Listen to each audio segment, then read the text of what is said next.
Les populations du village de Miantou, dans le département de Zouaounien, sont rassemblées sur la place publique en ce début de soirée. Elles sont attentives aux messages délivrés par la délégation du secrétariat d'État chargé du service civique à travers des projections de films, des sketchs et un défilé de pancartes expressives. Une soirée de sensibilisation des populations au civisme et à la citoyenneté qui fait suite au constat général suivant.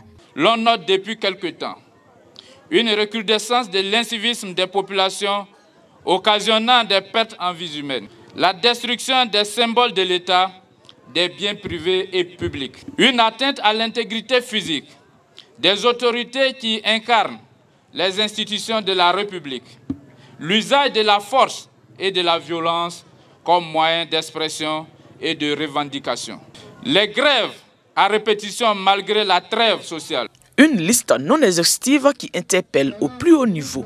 Les différentes couches des populations sont donc appelées à adopter des comportements citoyens. J'appelle à la paix, à la fraternité. J'appelle au respect des institutions de la République et aux personnalités qui les incarnent. J'appelle au respect de la vie et de la personne humaine, à la tolérance et au recours à la justice, fondement d'une nation. Les habitants de Miantou et des contrées environnantes apprécient. C'est une manière de changer la mentalité de la jeunesse. Parce que si la jeunesse a compris l'essence de la vie, ça va changer beaucoup de choses. Il faut que la jeunesse ivoirienne se prenne en charge. Il faut que la jeunesse ivoirienne respecte des uns et des autres. On est fiers pour que notre ministre vienne sensibiliser sa jeunesse. À cette occasion, des attestations de meilleurs comportements civiques ont été décernées à un élève, un jeune et une femme. Le secrétaire d'État a en outre demandé aux autorités préfectorales et aux chefs traditionnels de parcourir villages et hameaux pour continuer la sensibilisation aux valeurs civiques et citoyennes.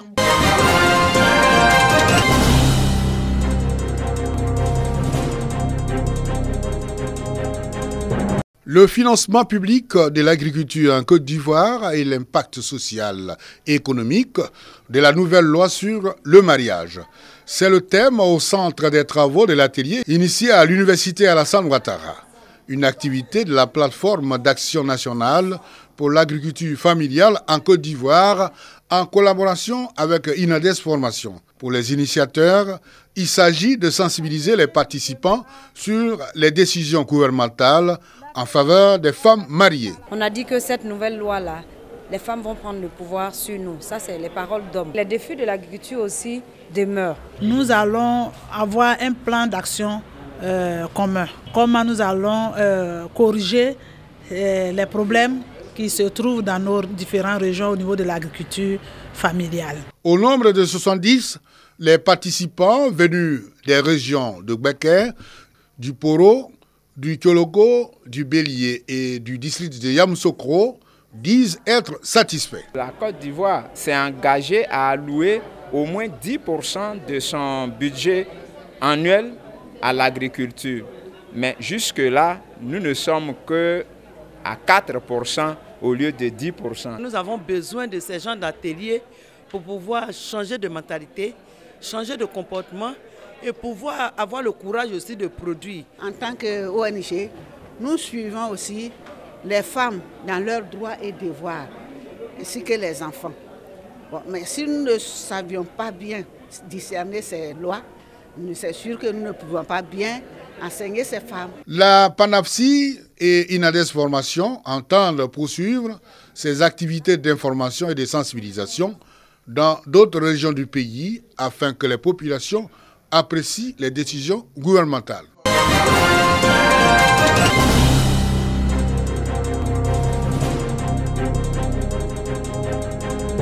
À Yamoussoukro, le corps préfectoral et les directeurs régionaux du travail et de la fonction publique sont formés sur le processus des élections sociales. Des élections sociales pour déterminer la représentativité des centrales syndicales de la Côte d'Ivoire. Avant d'inviter les participants à faire des propositions et des suggestions concrètes, le ministère de l'Emploi et de la Protection sociale a donné les raisons de ces élections professionnelles. Les élections professionnelles permettent, sur la base du résultat des scrutins organisés pour le secteur public et pour le secteur privé, d'identifier les grandes secteurs syndicales aptes à mener les négociations au nom et pour le compte du plus grand nombre de travailleurs et d'assurer la structuration de l'ensemble des organisations syndicales. Du dépôt des candidatures des centrales syndicales à la proclamation définitive des résultats, en passant par l'élaboration des fichiers électoraux et des jours du vote, tout le processus est passé au peigne fin. Le corps préfectoral a été invité à travailler pour des élections sociales apaisées. Ces élections, ayant pour vocation de consolider la démocratie sociale, leur organisation ne devrait pas conduire à la perturbation de la paix sociale. Je sais pouvoir compter sur votre autorité et votre expertise en matière électorale. Après la formation du corps préfectoral et des directeurs régionaux du travail et de la fonction publique, cap sera mis sur celle des inspecteurs du travail le 4 mars prochain. Les élections professionnelles en Côte d'Ivoire sont prévues pour se tenir le 1er avril concernant le secteur public et le 2 du même mois pour le secteur privé. Les résultats définitifs sont attendus pour le 18 avril prochain.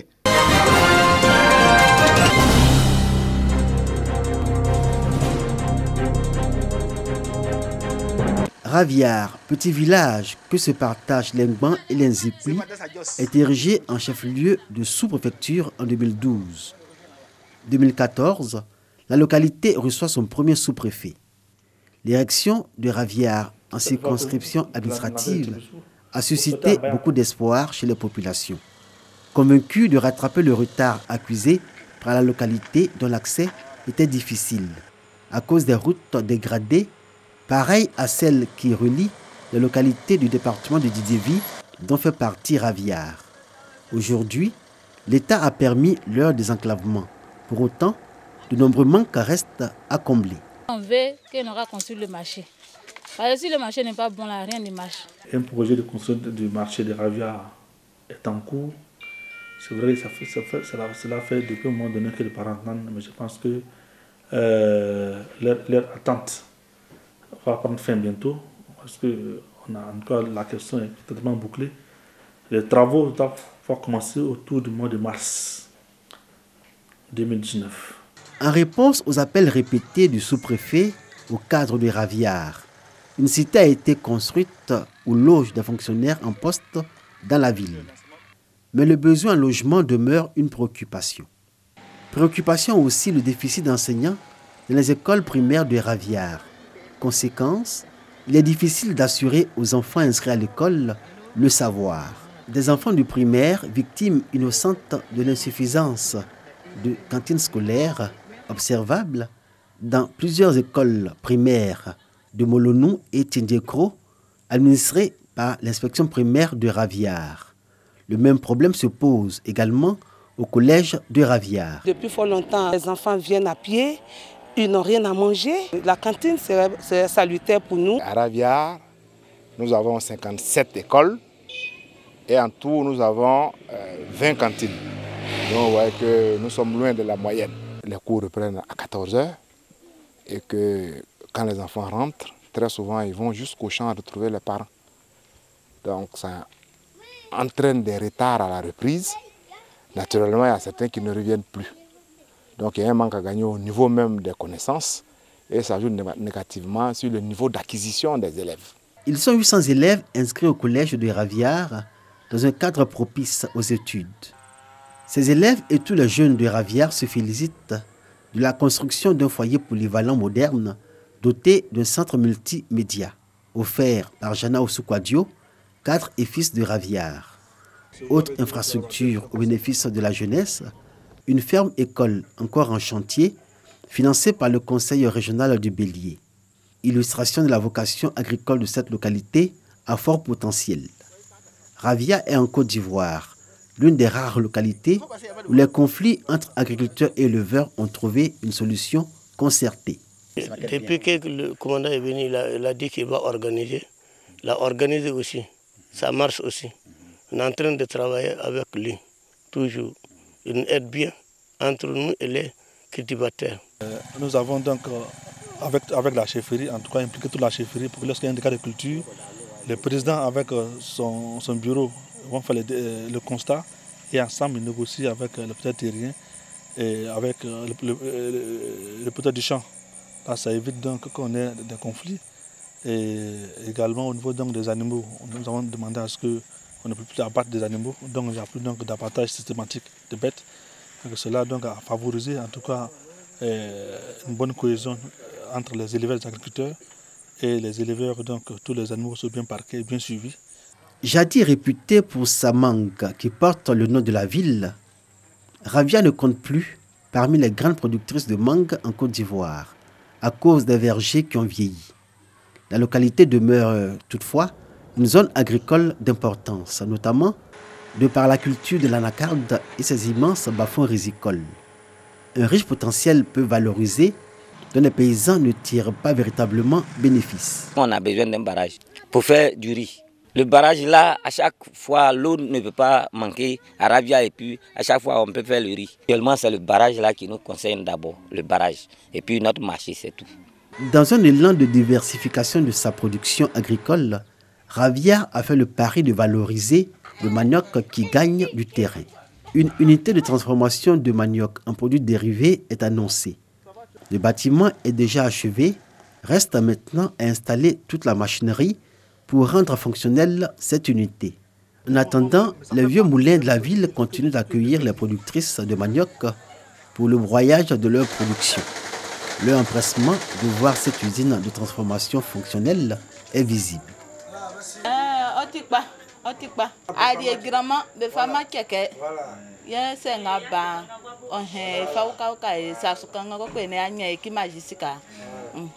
Bon, ici, ça peut arranger les femmes, mais souvent il y a les femmes qui sont à la maison, qui ne font pas manioc. Souvent ils viennent tailler manioc à 50 francs, qui viennent à 50 francs, souvent qui viennent à 75, les gens qui lavent 50, 50. Bon, ça peut les arranger. La future usine de transformation du manioc de Raviard se trouve à un jet de pierre de la gare de train. Un emplacement stratégique pour profiter des rails en termes d'écoulement de la production. Si pendant longtemps Raviard a bâti toute son économie autour du rail, on est bien loin du temps où Raviard, connu pour ses mangues succulentes, rayonnait des passages du train fréquents à cette époque. Le sous-préfet se propose d'inviter les filles, fils des cadres de Raviard, à réfléchir à un modèle économique pour l'essor de la localité.